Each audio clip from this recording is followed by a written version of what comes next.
Kulandirani pano pa Lahiri KTV pamene timakupasirani mapulogalamu athu osiyanasiyana. Chonde musasire panjira maaudio amvereni mpaka kumapeto ndi kupereka chiganizo chanu ku comment section. Osayiwala kupanga like, share komanso subscribe. Anzanu kuseliku kuli masofiu kukambirana nkhani za chisankho.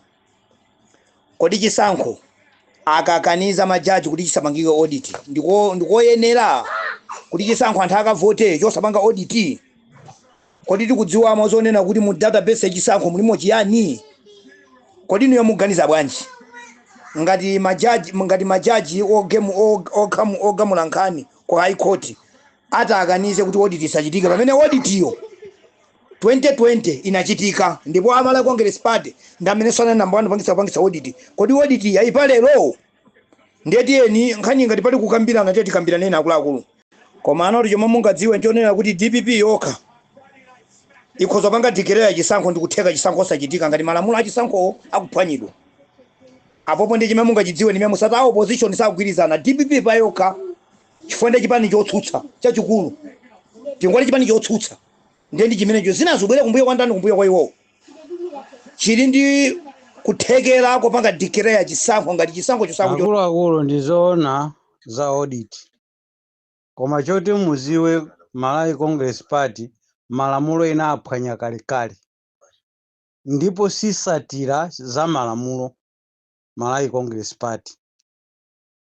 Ndipo chigamulo mmawa ngati chikhala choti audit sikhalapo ndipo funika iphwanyidwe meki kupangidwe private meki isakhalenso iyo meki afune asafune ngakhala khale mboma ndekuti meki iyenera kupangidwa private meki osati MCP meki. Chifukwa choti muziziwa choti meki ija ndi MCP si meki ya original imene timayiziwa zaka zonse. Mistake ili pamene popo ndiye za audit sizinayambire lero zinayambira kale. Anamiwa ndajamafuna kuphedwa nkhani achebe nditi ndi imeneyo. Ndiyeno ngati akukakamira komadi chipani chachikulu chimene chinayimirira kuyimirira pamaso penipeni posimikiza ndipo olumbira kuti apapapa audit ipangidwe ndi DPP zona. For zinazi zakukhala zipani koma zikupanga business sizili mkati moombola Malawi. Koma DPP ili ni mphamvu zoyenera kuyimisa chisankho komanso zoyenera kutola umboni weni wa meki. Nyamara virumbuke mumbayo Pamene wafika chagwera mutu wake sukugwira ndipo munthu wabalalika zedi ndifika kupanga ndale zosiyanasiyana kuti abere chisankho. Chisankho chili ndino amalawi kukavuta chipani cha nkhanza cha MCP kapena kukavuta chipani cha boza cha UTM. Chizili ndino fa UTM asogolera ku 3 quarters ndi aboza. Zili ndino kusankha sogoleri chipani choyenera chipani chokomera amalawi cha DPP. Chifukwa MCP nduna zonse zakuba.